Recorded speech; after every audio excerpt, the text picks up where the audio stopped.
আশা করি তোমরা সবাই ভালো আছো। আজকে যে ক্লাস নেব অধ্যায়টার নাম হলো রাসায়নিক পরিবর্তন। তো অধ্যায়টা আমি তোমাদেরকে ইন ডিটেলস প্রত্যেকটা টপিক ইনশাল্লাহ শেখাবো। তো এই অধ্যায়টা হলো তোমাদের বইতে প্রথম পত্রের চতুর্থ অধ্যায় দেওয়া আছে। তো আজকে লেকচার 1 থেকে শুরু করতেছি। আমি স্টেপ বাই স্টেপ প্রত্যেকটা লেকচার তোমাদেরকে আপলোড করবো গ্রুপটাতে। তো এই অধ্যায়ের প্রথমে কথা বলতে হবে আমার রাসায়নিক বিক্রিয়া টপিকটা নিয়ে, যেটা তোমাদের বইতে প্রথমে দেখবা দেওয়া আছে। তো জানতে হবে যে রাসায়নিক বিক্রিয়া জিনিসটা কি। তো আমরা জানি যে প্রত্যেকটা বিক্রিয়া কি থাকে, একটা বিক্রিয়ক থাকে এবং উৎপাদ থাকে, তাই না? আমরা জানি যে প্রত্যেকটা বিক্রিয়া কি থাকে, একটা বিক্রিয়কও থাকবে, উৎপাদ থাকে। তো কিভাবে হয়? তো আমরা জানি যে তোমার বিক্রিয়ক থেকে কি করে, সবসময় আমার উৎপাদটা তৈরি করে। যেমন মনে করো সাপোজ এখানে আমার এই একটা বিক্রিয়ক যে আছে, যেটা তোমার রিয়াকশন করে কি হবে, একটা বি উৎপাদটা আমার তৈরি করবে। তো বলতে পারে এখানে এ আমার বিক্রিয়ক, বি হলো আমার এখানে কি একটা উৎপাদ। তো প্রত্যেকটা বিক্রিয়ায় কি হয় দেখবা, যে কোনো বিক্রিয়ায় কি হয় প্রয়োজন হচ্ছে কম বিক্রিয়ক থাকে, আবার কোনো বিক্রিয়ায় দেখবো প্রয়োজন হচ্ছে কি হয় বেশি বিক্রিয়ক থাকে। তো এখানে আমি দুইটা টার্ম লিখছি, যেটা পরীক্ষায় এমসিকিউতে হয়তো আসতে পারে, এটা একটু ইম্পর্টেন্ট টার্ম।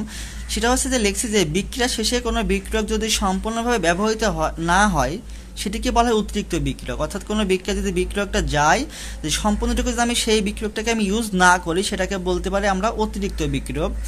আর যে বিক্রিয়াটি সম্পূর্ণভাবে ব্যবহৃত হয়ে যায় তাকে বলা হয় থাকে কি তোমার সীমিতকরণ বিক্রিয়ক। তো এই ক্ষেত্রে আমরা একটা টার্ম মনে রাখা লাগবে, যে সেটা হচ্ছে যে যদি মনে রাখবা সীমিতকরণ এই বিক্রিয়কটা যদি তোমার বিক্রিয়া শেষ হয়ে গেলে অতিরিক্ত বিক্রিয়কটার আর উৎপাদনে পরিণত করা না যায়। অর্থাৎ বলতেছি যে সীমিতকরণ বিক্রিয়ক শেষ হয়ে গেলে অতিরিক্ত বিক্রিয়ককে আর উৎপাদনে পরিণত করা যায় না। এই তখন কি হয়, এটা একটা বর্জ্যে কনভার্ট হয়। অর্থাৎ বলতে পারে তখন এটা একটা বর্জ্যে পরিণত হয়। আর এই সমস্যাটা তখন, এই যে বর্জ্য যখন হচ্ছে, তখন কি বর্জ্যটা আমার কি অবশ্যই কোনোভাবে সলভ করতে হবে বা এটা অপারেশন করতে হবে। তো এই সমস্যাটা অপারেশন করার জন্য আমার মূলত ইউজ করে থাকে কি তোমার গ্রিন কেমিস্ট্রি। এটা বর্জ্যটা অপারেশন করার জন্যই আমার গ্রিন কেমিস্ট্রিটা আসার মূল উদ্দেশ্য। তো এখন জানতে হবে যে গ্রিন কেমিস্ট্রি বা সবুজ রসায়ন জিনিসটা কি, তাই না?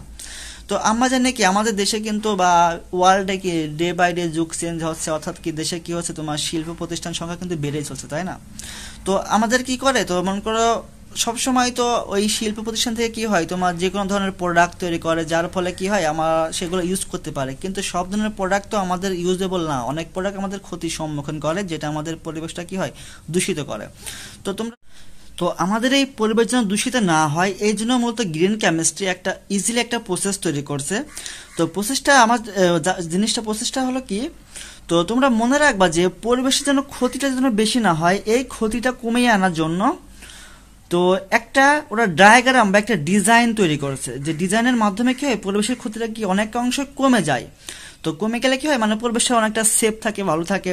তো এই জন্য মূলত গ্রিন কেমিস্ট্রিটা ইউজ করা হয়। তো সংজ্ঞাটা আমরা গুছিয়ে বলতে পারি যে পরিবেশের জন্য ক্ষতিকর এরূপ পদার্থের উৎপাদন যেন কমানো বা হ্রাস করানোর জন্য রাসায়নিক প্রক্রিয়ায় আবিষ্কার, ডিজাইন ও প্রয়োগ নিয়ে যে শাখায় আলোচনা করা হয় তাকে বলা থাকে কি গ্রিন কেমিস্ট্রি। তো তোমরা সংজ্ঞাটা একটু ভালো করে লিখে রাখবা, যে আমি সংজ্ঞাটা আবারও বলছি যে পরিবেশের জন্য ক্ষতিকর এরূপ পদার্থের উৎপাদন ও ব্যবহার হ্রাস করার জন্য রাসায়নিক প্রক্রিয়ায় আবিষ্কার, ডিজাইন ও প্রয়োগ নিয়ে যেই শাখায় আলোচনা করা হয় তাকে বলা হয়ে থাকে তোমার কি গ্রিন কেমিস্ট্রি। তো তোমরা মনে রাখবা যে গ্রিন কেমিস্ট্রির মোট নীতি আছে কয়টা, 12টি, যেটা পরীক্ষা আসে এমসিকিউতে বলে দেয় যে গ্রিন কেমিস্ট্রির নীতি কয়টা, 12টি। তো এখন আমি নীতিগুলা থেকে কয়েকটা বলবো যেগুলো তোমার এমসিকিউতে আসতে পারে। তো আমরা জানি যে গ্রিন কেমিস্ট্রি নীতিমোট কয়টা, তাহলে 12টা। তো জানতে হবে যে এই নীতিগুলা কে প্রণয়ন করছেন, তাই না? তো তোমরা মনে রাখবা যে 1991 সালে, মনে রাখবা যে 1991 সালে পাওল টি অ্যানাস্তাস, মনে রাখবা যে 1991 সালে পাওল টি অ্যানাস্তাস এবং জন সি ওয়ার্নার, এরা দুজন মিলে প্রথমে তোমার কি এই গ্রিন কেমিস্ট্রি নীতিটা তৈরি করে থাকে। তো আবারও বলছে যে 1991 সালে পাওল টি অ্যানাস্তাস এবং জন সি ওয়ার্নার এই গ্রিন কেমিস্ট্রি বা সবুজ রসায়নের 12টি নীতি কি হয় প্রদান করে বা প্রণয়ন করে থাকে। তো নীতিগুলা কি কি, তো তোমরা জাস্ট নীতিগুলা বাসায় বসে রিডিং পড়বা এমসিকিউ এর জন্য। আমি তারপরে কয়েকটি নীতি মুখেও বলতেছি, তোমরা একটু মনে রাখবা। যেমন হতে পারে কি, মনে করো তোমার বর্জ্য তৈরি হতে পারে, তোমার কি বর্জ্য তৈরি প্রতিকারের পরিবর্তে কিভাবে তোমরা নিবারণ করতে পারো, তারপর তোমরা কিভাবে মনে করো বিক্রিয়ার জাতকটা একটু কমাতে পারো, বা নিরাপদ নবায়নযোগ্য দ্রব্য তৈরি করতে পারো। এরকম অনেকগুলো তোমার দেখবা টোটাল 12টা তোমার নীতি দেওয়া আছে। হ্যাঁ, তো তোমরা একটু নীতিগুলো একবার রিডিং করে নেবা বই থেকে। হ্যাঁ, অনেক সময় তোমার এমসিকিউতে কোশ্চেন দেবে কিরকম ফরম্যাটে, বলবে যে নিচের কোনটি গ্রিন কেমিস্ট্রির নীতি নয়, তখন তোমাকে খুঁজে বের করতে হবে। কোশ্চেনগুলো বেশিরভাগ হয়ে থাকে তোমার বহুপদীর ক্ষেত্রে, মানে 1 2 3 এরকম ফরম্যাটে কোশ্চেনগুলো দিয়ে রাখবে। হ্যাঁ, সো তোমরা নীতিগুলো একটু অবশ্যই পড়বা, আমি কিন্তু অবশ্যই তোমাদেরকে ধরবো গ্রুপে। হ্যাঁ, তো এখন কথা বলবো তোমার অ্যাটম ইকোনমি টপিকটা নিয়ে, যেটা অনেক ইম্পর্টেন্ট, যেটা পরীক্ষায় আসতে পারে তোমার ক নাম্বারে, আসতে পারে তোমার গ নাম্বার, আসতে পারে তোমার খ নাম্বারে, মানে টপিকটা অনেকটা ইম্পর্টেন্ট, কোশ্চেনটি ইদানিং অনেকটাই আসতেছে। হ্যাঁ, তো মনে রাখবা যে এই অ্যাটম ইকোনমির মূল উদ্দেশ্য কি, তোমার পরিবেশ দূষণটা কি হয়, রোধ করে। ঠিক আছে, তো এখন জানতে হবে পরীক্ষায় যে বলে যে তোমার এটা কাকে বলে, তখন সংজ্ঞাটা মনে রাখা লাগবে। তো সংজ্ঞাটা আমি এখানে লিখে রাখছি, তোমরা একটু লিখে নেবা, যে মনে রাখবা যে এটা এমন একটা পদ্ধতি যেখানে একটি নির্দিষ্ট বিক্রিয়ার ক্ষেত্রে বিক্রিয়ক পরমাণুগুলা সক্রিয়ভাবে অংশগ্রহণ করবে এবং বিক্রিয়াকে এমনভাবে পরিচালিত করে যাতে কি হয়, কাঙ্ক্ষিত উৎপাদক বিক্রিয়কের সর্বোচ্চ পরিমাণ ব্যবহার নিশ্চিত হয়। অর্থাৎ তোমার কি এই ক্ষেত্রে তোমার বিক্রিয়ক পরমাণুগুলো এমনভাবে তুমি বিক্রিয়া অংশগ্রহণ করাবা যার সাথে তুমি কি একটা সর্বোচ্চ তুমি প্রোডাক্ট তৈরি করতে পারো। তো এই ক্ষেত্রে একটা এক্সাম্পল দিয়ে তোমাদের শেখাবো যে কোশ্চেনগুলো কিভাবে পরীক্ষায় তোমার গতে আসতে পারে বা কোন এক্সাম্পলটা বেশি ইম্পর্টেন্ট। হ্যাঁ, তো এই ক্ষেত্রে তোমরা মনে রাখবা যে একটা টার্ম গ্রিন কেমিস্ট্রির ক্ষেত্রে এই গ্রিন কেমিস্ট্রি তোমার 3টা নীতিকে কি হয়, সমর্থক করে থাকে। মানে কি কি নীতি, এগুলো আমার এখন জানা লাগবে। হ্যাঁ, তো তোমরা মনে রাখবা যে প্রথম যে নীতিটা হলো সেটা তোমার বলা হয়ে থাকে তোমার বর্জ্য পদার্থ তোমার রোধ করে। হ্যাঁ, বর্জ্য পদার্থ রোধ করে বা রোধকরণ। সেকেন্ড টার্মটা তোমরা মনে রাখবা যে সর্বোত্তম বা সর্বোচ্চ অ্যাটম ইকোনমি, অ্যাটম ইকোনমি। এবং থার্ড পয়েন্টটা মনে রাখবা যে ঝুঁকিটা কমানো। হ্যাঁ, মানে ন্যূনতম ঝুঁকিটা, মূল কথা তোমার ঝুঁকিটা কমাতে হবে। হ্যাঁ, তো আমি এখানে কথাগুলো বলতেছি। প্রথমটা হলো তোমার বর্জ্য পদার্থ রোধকরণ, সেকেন্ডটাকে বলতে পারি সর্বোত্তম অ্যাটম ইকোনমি, এবং থার্ডটা হলো তোমার ন্যূনতম ঝুঁকিটা কমিয়ে তুমি কিভাবে এই শিল্পায়নটা বৃদ্ধি করবা। হ্যাঁ, আমি এখানে একটা এক্সাম্পল দিছি নেক্সট পৃষ্ঠাতে, সেটা আমি এখন দেখাবো তোমাদের ম্যালেইক অ্যানহাইড্রেটের মাধ্যমে, মানে তুমি কিভাবে অ্যাটম ইকোনমির সাহায্যে ম্যালেইক অ্যানহাইড্রেটের উৎপাদনটা তুমি করতে পারো।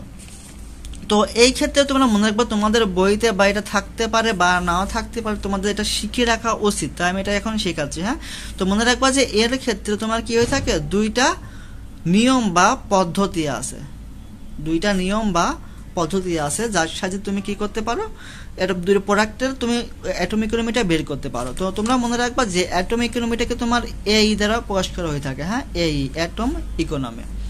তো এখন আমি দেখাবো যে পদ্ধতি 2টা কি কি। তো তোমাদের এখানে লিখছি যে প্রথম পদ্ধতি, এই ক্ষেত্রে আমার কি হয়ে থাকে, তো এই ক্ষেত্রে তোমরা মনে রাখবা যে বেনজিন C6H6, তোমার বেনজিনের সঙ্গে যদি তোমার অক্সিজেনের বিক্রিয়া করা হয়, তো এই ক্ষেত্রে বেনজিনটা মনে রাখবা যে লিকুইড ফর্মে থাকবে আর অক্সিজেন থাকবে তোমার কি গ্যাস ফর্মেটে। এই ক্ষেত্রে আমার একটা যে প্রোডাক্টটা তৈরি হয় যেটাকে বলে থাকে তোমার কি ম্যালেইক অ্যানহাইড্রাইড। তো তোমাদের এই ক্ষেত্রে জানতে হবে যে এর স্ট্রাকচার বা এর কাঠামোটা কি হতে পারে। তো তোমরা এই ক্ষেত্রে প্রোডাক্টটা মনে রাখবা যে প্রথমে একটা অক্সিজেন দেবা, আমি তার শেপটা তোকে শিখাচ্ছি, দেন একটা দ্বিবন্ধন একটা কার্বন বসাই দেবা। তো এই ক্ষেত্রে আমার একটা পেনটা বা 5টা ধরনের একটা কাজ, মানে প্রোডাক্ট তৈরি করতে প্রথমে এখানে একটা দাগ দিয়ে একটা ও দেবা, মানে প্রথম তোমার 2টা কার্বনটাকে বসাই নেবা, দেন এদের মাঝখানে একটা ও রাখবা। ঠিক আছে, আর উপর দিকে আমার 2টা কার্বন রাখতে হবে, সি দ্বিবন্ধন সি, এরকম ফরম্যাটে। অর্থাৎ পাচ্ছি যে কি 2টা সি দিবা, মাঝখানে একটা ও থাকবে আর উপরে থাকবে কি একটা কার্বন দ্বিবন্ধন আর একটা কার্বন। তো এই ক্ষেত্রে একটা হাইড্রোজেন থাকে মানে হাত 4টা ফিল আপ করার জন্য, এখানে একটা এইচ থাকে হাতটা ফিল আপ করার জন্য। ঠিক আছে, তো এখন দেখো এই ক্ষেত্রে আমি কি করতে পারি, দেখো এই হাতে কিন্তু আমার কার্বনের 2টা হাত হয়েছে, তাই না। তো এখানে একটা দ্বিবন্ধন দিয়ে একটা ও তৈরি করবা, এই যে শেপটা আমার তৈরি হলো সেটাকে তোমার বলা হয়ে থাকে ম্যালেইক অ্যানহাইড্রাইড, মনে রাখবা। তো এখন এদের কি সমতা কিন্তু এখানে মাস্ট করতে হবে। তো তোমরা একটু মনে রাখবা যে যদি বেনজিনের সঙ্গে অক্সিজেনের বিক্রিয়া করা হয় তখন এখানে যে প্রোডাক্টটা তৈরি করবে ম্যালেইক অ্যানহাইড্রাইড, তার সঙ্গে তোমরা মনে রাখবা যে একটা পানি তৈরি হয় H2O আর একটা প্রোডাক্ট মনে রাখবা যে প্লাস কার্বন ডাইঅক্সাইড। তো তোমরা বাসায় বসে এটা সমতা কিন্তু মাস্ট করবে। আমি এখানে সমতাটা দিয়ে দিচ্ছি, সেটা আমার জানা আছে, যেখানে মনে রাখবে 2 ইউনিট বেনজিন নিতে হয়। তো এই সাথে আমার সমতা করে 9টা অক্সিজেন চলে আসে, আর এই পাশে 2 অণু ম্যালিক অ্যানহাইড্রেট তৈরি হয়। আর মনে রাখবা যে এখানে 4 অণু পানি পাওয়া যায় এবং প্লাস 4 অণু কার্বন ডাইঅক্সাইড পাওয়া যায়। হ্যাঁ, এটা 4 অণু কার্বন ডাইঅক্সাইড। আর তো তোমরা মনে রাখবা যে এখানে CO2 অবশ্যই কি এটা গ্যাস ফরম্যাটে থাকে, পানি আমরা জানি কি লিকুইড ফরম্যাট থাকে, তাই না? আর এই যে ম্যালিক অ্যানহাইড্রেটটা মনে রাখবা যে এটাও সবসময় কি লিকুইড ফরম্যাটেই থেকে থাকে। তো এটা হচ্ছে আমার কি প্রথম পদ্ধতি। তো এখন তোমাদের দেখাবো যে এর সেকেন্ড পদ্ধতি জিনিসটা কি, মানে এটা তোমার কিভাবে বা কোন ফরম্যাটে তৈরি করা হয়। তো এই ক্ষেত্রে মনে রাখবা যে প্রথমটাই যেমন ছিল আমার বেনজিন দিয়ে কাজ করাইছে, তোমরা এই ক্ষেত্রে মনে রাখবা যে বিউটেন দিয়ে কাজ করতে হয়। বিউটেন মানে C4H10 বিউটেন, অর্থাৎ কি এটা একটা অ্যালকেন গ্রুপের সদস্য CnH10+2। তো এটা আবার আমার লিকুইড ফরম্যাটে নিতে হবে। তো মনে রাখবা যে এর সঙ্গে আমার কি অক্সিজেনের বিক্রিয়া দিতে হবে, এরা গ্যাস ফরম্যাটে থাকবে। আর এই ক্ষেত্রে আমার কি সেম ফরম্যাটে আমার একটা ম্যালিক অ্যানহাইড্রেট তৈরি করতে হবে। তো সিস্টেমটা কি, প্রথমে সিস্টেম হচ্ছে প্রথমে একটা অক্সিজেন দিয়ে দ্বিবন্ধন C রাখবা, এ পাশে বলছি কি আরেকটা C থাকবে, এদের মাঝখানে কি একটা O থাকবে, আর উপর থেকে 2টা কার্বন, তাই না? C দ্বিবন্ধন C, এরকম ফরম্যাট শেপটা তৈরি হয়ে গেল। এবার এখানে একটা H বসাই দিবা, এখানে একটা H বসাই দিবা, আর এখানে একটা দ্বিবন্ধন O বসাই দিবা। প্লাস মনে রাখবা যে এই ক্ষেত্রে শুধুমাত্র পানি প্রোডাক্ট তৈরি হয়, কোনো কার্বন ডাইঅক্সাইড প্রোডাক্টটা আমার তৈরি হয় না।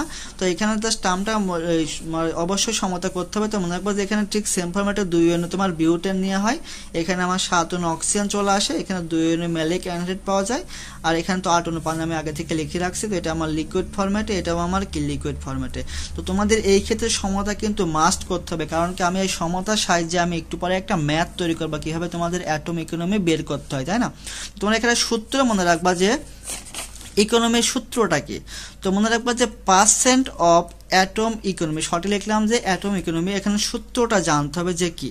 তো সূত্রটা মনে রাখবা যে এখানে আমি যেটা উৎপাদ করেছি বা উৎপাদে তৈরি হয়েছে সেটা মনে রাখবা যে এই উৎপাদের মোট মোল সংখ্যা, উৎপাদের মোট মোল ইনটু ওই যে প্রোডাক্ট আমরা পাইছি, মানে উৎপাদের যে একটা মূল, যেমন এখানে পাইছি কি ম্যালিক অ্যানহাইড্রেট পাইছি না, এটার মনে রাখবা যে এম বলতে মিন করে কি তার এই আণবিক ভরটা ইনটু মনে রাখবা যে 100 ডিভাইডেড বাই যে এখানে আমার যেগুলো প্রোডাক্টগুলো পাইছি, যেমন ম্যালিক অ্যানহাইড্রেট পাইছি কি পানি পাইছি এবং পাইছি কি কার্বন ডাইঅক্সাইড, মানে সবগুলা যে আমার মোল সংখ্যা আছে বা সবগুলো যে মোল, এই মোল সংখ্যাগুলো। তো বলতে পারে যে মোল সংখ্যা সমূহের কি সমষ্টি, মোল সংখ্যা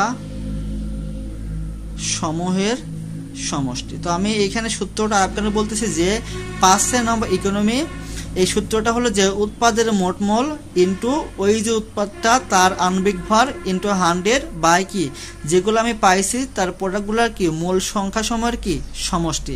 এর সাহায্যে আমি কি বের করতে পারি, পার্সেন্ট অফ অ্যাটম ইকোনমি বের করতে পারি। আমি এখন এই দুইটার জন্য সেই মানগুলো বের করে দেখাবো যে কোন ক্ষেত্রে আমার প্রথমটা বেটার পদ্ধতি নাকি সেকেন্ডটা আমার বেটার, সেটা আমি এখন। তাহলে এখন আমরা এখানে যে ম্যাথটা করব যে প্রথম পদ্ধতির জন্য কিরকম অ্যান্সার আসে আমার। হ্যাঁ, প্রথম পদ্ধতি।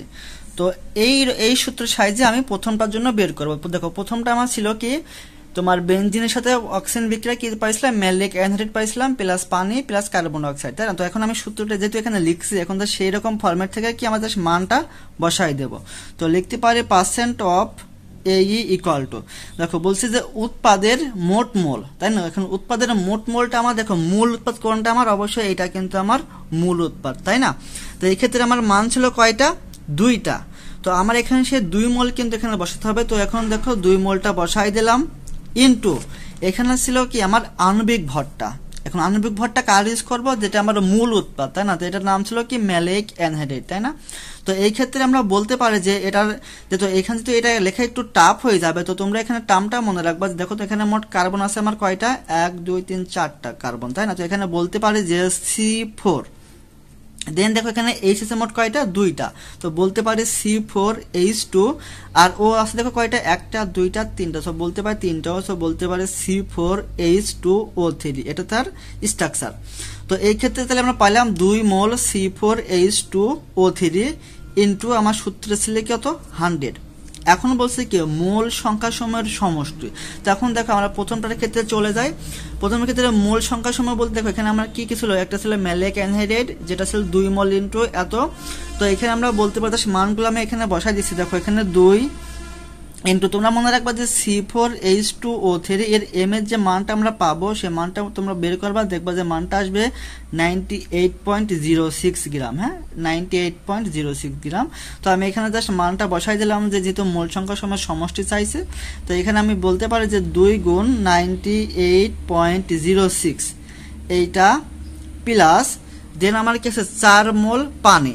এখন 4 মোল পানি বলতে যেহেতু আমরা মোল বলছি তাহলে এখানে 4 ইন্টু, তাহলে এখানে মোল বলতে কি পানির 1 মোল সমান কয় গ্রাম সবাই জানি আমরা কত, 18 গ্রাম, তাই না? তো এখানে বলতে পারি 4 গুণ 18।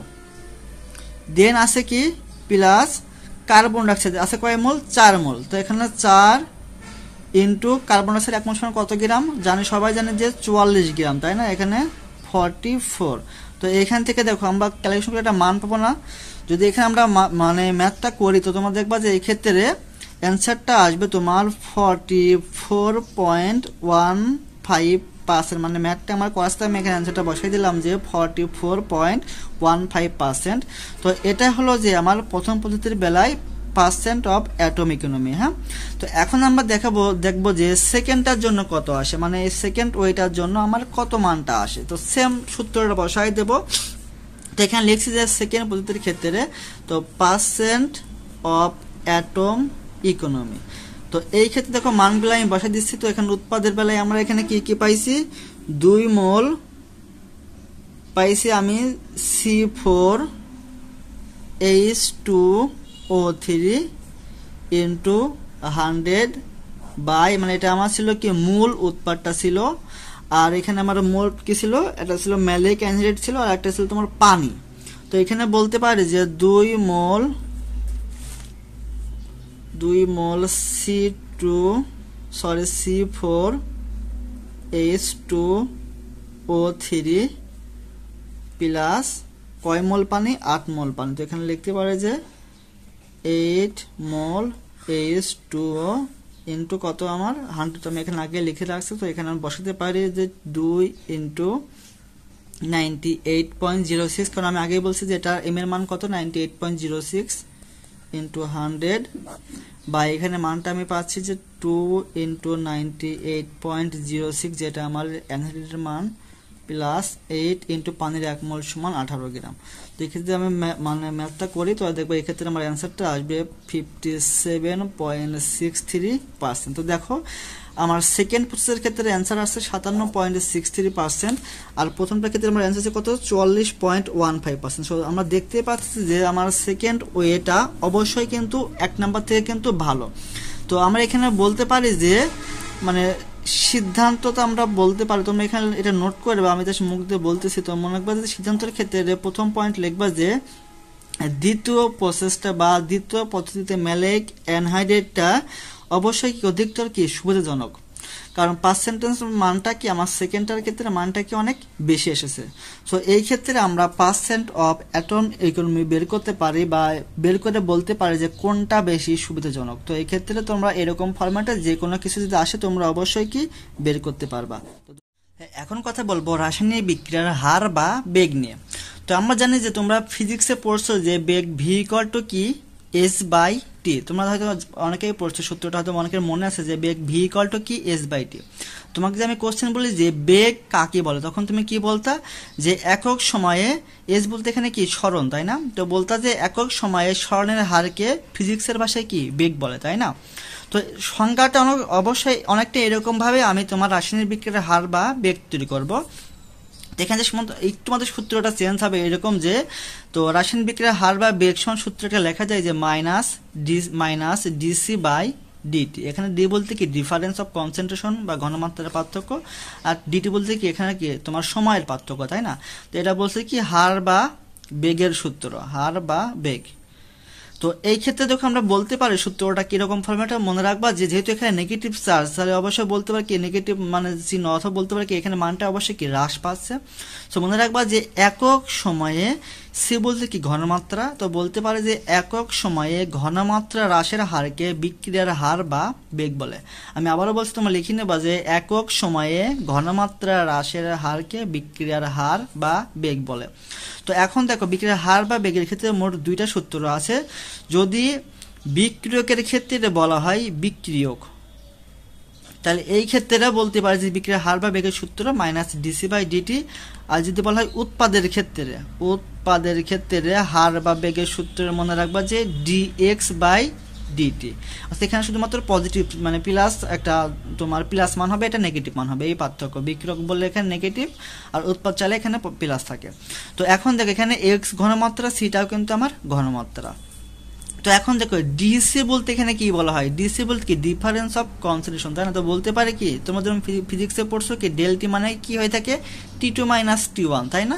তো এখানেও সেম ফরম্যাটে মনে রাখবা যে ডিসি বলতে এখানে মিন করা হয়ে থাকে তোমার C2 মাইনাস C1, আর D2 বলতে মিন করা হয়ে থাকে তোমার T2 মাইনাস T1।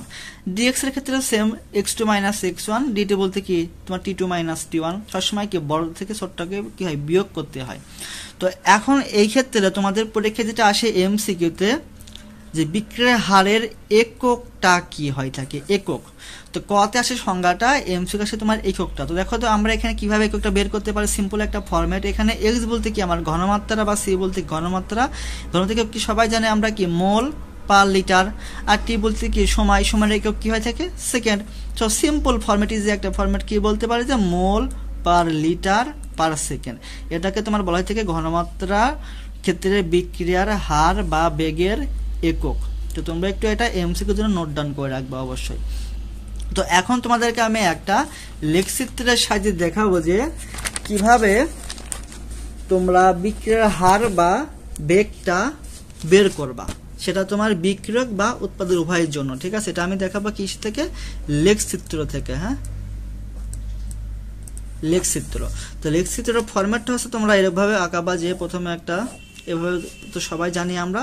তো এইখানে একটা দাগ দেব যে এখানে বলতে পারে যে আমার এটা C1, এটা বলতে পারে আমার কি T1। এখানে আর একটা শেপ তৈরি করব যেটা বলতে পারে আমার C2, এটা বলতে পারে কি আমি T2। মানে এইদিকে যাচ্ছে আমার কি C বলতে ঘনমাত্রা, কি যাচ্ছে কি আমার সময়, মানে ঘনমাত্রা বনাম সময় নিয়ে আমার কাজ করতে হবে।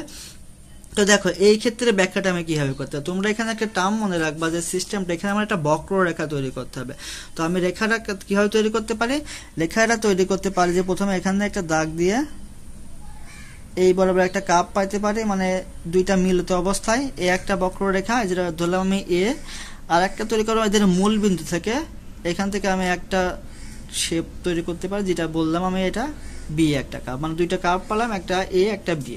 তো দেখো যেহেতু আমার এটা কি হচ্ছে বলো তো, উপর থেকে নিচের দিকে আসছে বলতে কি এখানে বলতে অবশ্যই হ্রাস পাচ্ছে। তো আমি এখান যদি এ বক্ররেখা থেকে একটা তোমার ঢালের মান বের করতে চাই, তো এক্ষেত্রে ঢালের মানটা কি হয়, ঢালের মান, তো এখানে অবশ্যই আমার ঢাল তৈরি করবে।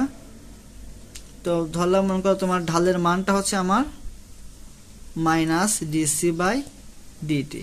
আর যে বি কার্ভ থেকে আমরা বের করতে পাই, এই ক্ষেত্রে ঢালের মানটা আমরা কি পাবো, যেহেতু এখানে বৃদ্ধি পাচ্ছে, তো এখানে যে কার্ভটা তৈরি হবে অবশ্যই সেই কার্ভটা কি হবে তোমার ধনাত্মক কার্ভ হবে। তো এখানে বলতে পারে যে ডিএক্স বাই ডিটি, মানে এই দুটো সূত্র আমরা কিভাবে পেলাম সেটা আমি এখানে দেখালাম। আর এখন এখান থেকে কি আমার ম্যাথ করতে হবে। তো ম্যাথ দেখাইছি, যে ম্যাথটা হলো যে বলছি যে পটাশিয়াম আয়োডাইড বিক্রিয়কের ঘনমাত্রা অঙ্ক তোমার 15 মোল পার লিটার দেওয়া আছে। তো এই ক্ষেত্রে বলছি যদি 5 মিনিট পরে হ্রাস পেয়ে তোমার 10 মোল পার লিটার হয়, তাহলে বলছে বিক্রিয়ার হার বা বেগ কত হবে। তো যেহেতু এখানে বলছে যে একটা বিক্রিয়কের ঘনমাত্রা কত 15, তো আমরা জানি যে এই ক্ষেত্রে আগেই বলছিলাম সূত্রটা কি হবে, যেহেতু আবার তোমরা একটা টার্ম মনে রাখতে পারো, যদি ঘনমাত্রাটা হ্রাস পায়, দেখো 15 থেকে কত হয়েছে 10, মানে কি কমে গেছে। যদি ঘনমাত্রাটা হ্রাস পায় বা কমে যায়, এই ক্ষেত্রে মনে রাখবা যে হার বা বেগের যে সূত্রটা মনে রাখবা তোমরা মাইনাস ডিসি বাই ডিটি। অর্থাৎ আমি কি বললাম, যদি ঘনমাত্রা হ্রাস পায় তাহলে সূত্র ইউজ করবা তোমরা মাইনাস ডিসি বাই ডিটি। যদি বৃদ্ধি পায় অর্থাৎ যে 15 থেকে যদি বলতে এখানে 20 হলো, ওই ক্ষেত্রে সূত্র মনে রাখবা যে বিক্রিয়ার হার বা বেগ equal to dx by dt. Okay, অর্থাৎ হ্রাস পেলে এটা, বৃদ্ধি পেলে ডিএক্স বাই ডিটি। তো এখন আমরা এই ক্ষেত্রে বের করতে পারি কি C2 আর C1। C2 দেখো কত হয়েছে, C2 আমার কমে গেছে কত 10, সেকেন্ডটাকে বলা থাকে C2, প্রথমটাকে বলা হয় থাকে তোমার কি C1। আর দেখো T2 এবং T1 হবে তোমাদের ঝামেলা, কারণ এখানে কিন্তু মোট সময় কিন্তু আমার শুধু 5 মিনিটটা দিয়ে আসে, তাই না? তো এখানে সময়টা আমার কি হতে পারে, তো তোমরা মনে রাখবা যেহেতু এই ক্ষেত্রে দেখো দেয়া আছে কি প্রথম যে দাগটার মধ্যে আমার কিন্তু কোনো সময় দেওয়া নাই, দেখো শুধু লিখছি যে পটাশিয়াম আয়ডাইড বিক্রিয়কের ঘনমাত্রা 15, মানে এখানে কিন্তু আমার কোনো সময় দেওয়া নাই, অর্থাৎ বলতে পারে কি আমার T1টা কত 0 সেকেন্ড আর T2 কত দেওয়া আছে আমার 5 মিনিট, তো বলতে পারে 5 গুণ 60 ইকুয়াল টু কত হয় 300 সেকেন্ড, তাই না? 300 সেকেন্ড। তো এখন আমরা সেখানে মানটা বসাই দেব। তো C2 মাইনাস যে C1 দেখো 10, এখানে বলতে পারি 10 মাইনাস 15, এখানে দেখো কত আছে আমার T2 মাইনাস T1 মানে কত শুধু তোমার 300ই থাকে। তো একটা টার্ম মনে রাখবা যে ঘনমাত্রার ক্ষেত্রে বিক্রিয়ার হার বা বেগের মান কোনো সময় নেগেটিভ অ্যান্সার হবে না, অবশ্যই মানটা আমার কি পজিটিভ হওয়াই লাগবে। যেহেতু আমার ঘনমাত্রা কি হ্রাস পাইছে, দেখো এই ক্ষেত্রে আমার এই নেগেটিভ আর এখানে কত হয় -5 থাকে, এই নেগেটিভ কি হয় মানটা কি হচ্ছে চলে যাচ্ছে, তাই না? তো এখানে তাহলে পাই কত আমরা 5/300, যদি এখানে মানটা তোমার করা হয় দেখবা এই ক্ষেত্রে তোমার অ্যান্সারটা আসবে, আমি এখানে লিখে রাখছিলাম যে 0.016 মোল পার লিটার পার সেকেন্ড, এটা হচ্ছে বিক্রিয়ার হারের কি একক। সো তোমরা এরকম ফরম্যাটে যে কোনো কোশ্চেন অবশ্যই তোমরা বের করতে পারবা। তো তোমাদের একটা হোমওয়ার্ক থাকবে, যে হোমওয়ার্কটা বললাম যে কোনো একটা বিক্রিয়ার ধরলাম তোমার ঘনমাত্রা কত, মানে প্রথম ঘনমাত্রা ধরলাম আমার 20 মোল পার লিটার। তো এখানে বলা হলো যে তোমার 10 মিনিট পরে মনে করো বৃদ্ধি পেয়ে হলো তোমার 30 মোল পার লিটার। তাহলে এই ক্ষেত্রে তোমরা বিক্রিয়ার হার বা বেগটা অবশ্যই মানে বের করবা, হ্যাঁ, এটা হোমওয়ার্ক থাকবে। আর আমি নেক্সট ক্লাসে তোমার কথা বলবো তোমার বিক্রিয়ার গড় গতি এবং তোমার তাৎক্ষণিক গতি ভিটা নিয়ে, হ্যাঁ, এটা তোমার নেক্সট ক্লাসে কথা বলবো। আর আমি শেখাবো তোমার কি বিক্রিয়ার হারের উপর তোমার কি নিয়ামকের প্রভাব। তোমরা হয়তো অনেকে জানো যে নিয়ামক জিনিসটা কি, নিয়ামক বলতে মিন করা হয় কি তোমার কি তাপমাত্রা, চাপ এবং ঘনমাত্রা, তাই না? তো বিক্রিয়ার হারের উপর অনেকগুলো নিয়ামক আছে। তো এখানে আমি তোমাদের একটা সুন্দর ছন্দ দেবো, তো আমি ছন্দটা এখনই বলতেছি যে মনে রাখবা যে সেই ছন্দটা হলো যে বিকেলের প্রকৃতিতে তাহামিনের চাপে, তোমার বিকেলের প্রকৃতিতে তাহামিনের চাপে ঘনপৃষ্ঠের ক্ষেত্রফল অনেক আলোকিত। তো ছন্দটা আমি আবারও বলছি যে বিকেলের প্রকৃতিতে তাহামিনের চাপে ঘনপৃষ্ঠের ক্ষেত্রফল অনেক আলোকিত। তো এখানে বিকেলের প্রকৃতি বলতে এখানে যে কোনো বিক্রিয়কের প্রকৃতি, তাহামিনতে বলতে পারে তাপমাত্রা, চাপ, ঘনমাত্রা, ক্ষেত্রফল, আর অনেক থেকে বলতে পারি আমরা অনুঘটক, এবং আলোকিত থেকে বলতে পারি যে আমরা আলোক। সো এগুলো তোমার নিয়ামক। সো আমি নেক্সট ক্লাসে ডিটেলস নিয়ে কথা বলবো। ওকে, তো ধন্যবাদ সবাইকে। এটা লেকচার 1 ছিল।